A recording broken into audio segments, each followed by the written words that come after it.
ናይ እምነት ሕብረት ወዲ ሰብ ኣብዛ ዓለም እዚኣ ክነብር ከሎ ብዝተፈላለየ ምክንያታት ምስ ካልኦት ሰባት ርክብ ወይ ከዓ ማሕበር ክሕቆፍ ይኽእል እዩ።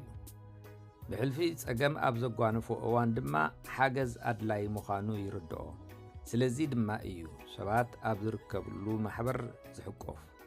ማሕበር ክምስረት ከሎ ብኸባቢና፣ ብስራሕ ቦታና፣ ብቤት ትምህርቲ ወይ ከዓ ፍሉይ ዝበለ ምክንያት ወይ ከዓ ኩነታት ብምግባር እዩ። ናይቲ ማሕበር ዕላማ ሕድሕድ ንምድግጋፍ ወይ ከዓ ንኻልኦት ንምድጋፍ ተሓሳቢ ተገይሩ እዩ። ማሕበር ካብቶም ብቀንዲ ዘድልይሉ ምክንያት ሰብ ኩሉ ነገር በይኑ ክገብር ዘኽእሎ ዓቕሚ ስለ ዘይብሉ ምስ ካልኦት ንምትሕግጋዝ እዩ። ሓደ ዝጸንሐ ኣባሃላ ኣሎ፣ ድኹም ናውቲ ብሓደ ምስ ተኣከቡ ይብርትዑ ይብል። ሰብ እውን ክተሓጋገዝ ከሎ ከም ዝብርትዕ ይሕብረና ኣሎ።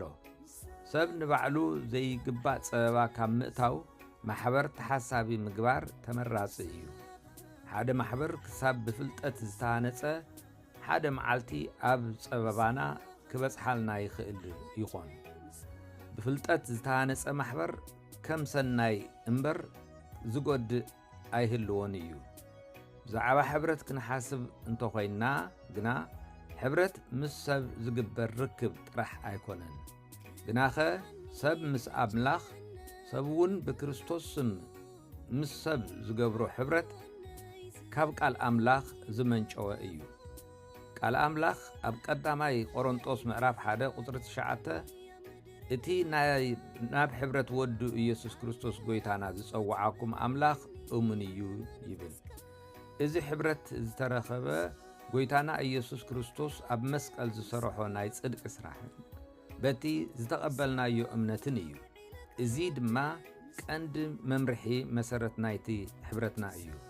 ኣብ ቀዳማይ ዮሐንስ ምዕራፍ 1 ቁጽሪ 3 ከምዚ ይብል፣ ንስኻትኩም ድማ ምሳና ሕብረት ምእንታን ክህልወኩም ኢልና እቲ ዝረኣናዮን ዝሰማዕናዮን ንዓኻቱም ነግረኩም ኣለና። ሕብረትና እውን ምስ ኣቦን ምስ ወዱ ኢየሱስ ክርስቶስን እዩ ይብል። ምስ ክርስቶስ ዘለና ሕብረት እምነትና ዳኣ እምበር ናይ ምድራዊ መንነትና፣ ትምህርትና፣ ሃብትና ወይ ከዓ ፍሉይ ክእለትና ኣይኮነን ዝህበና። ሕብረትና ብጽድቅና ዘይኮነስ ብጸጋ ኣምላኽ ብሕያውነትን ብምሕረት ኣምላኽን እዩ ዝተረኸበ። እግዚአብሔር ይመስገን። ናይ መንፈስ ቅዱስ ምርሒት እናረኸብና ብቃል ኣምላኽ እናበርታዕና ብሓይሊ ጸሎት እናሓየልና ከምኡውን ምስ ቅዱሳን ብንገብሮ ሕብረት እናተጸማእና እዩ ጎይታ ኣብ ህይወትና ብሓይሊ ዝግለጽ። እዚ ድማ እዩ ጸጋን በረኸትን ኣገልግሎትን ከምኡውን ምስ ቃል ኣምላኽ ተስማሚዕና ንኻልኦት ናይ ምሕጋዝ ውህብቶ ዝወሃበና።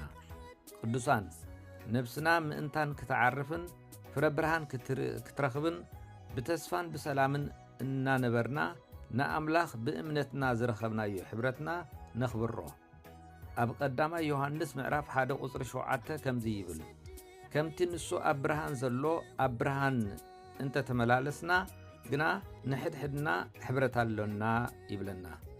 ንኹላትና ነቲ ሕብረት እዚ ብቑዓት ዝገበረና ስራሕ መስቀልን ንቃል ኣምላኽ ዘለና ተወፋይነትን እዩ። ኣምላኽ ይኽበር፣ ንዓና እውን በረኸት ኣምላኽና ይብዛሓልና። ጸጋ ጎይታና ኢየሱስ ክርስቶስ ምሳና ይኹን።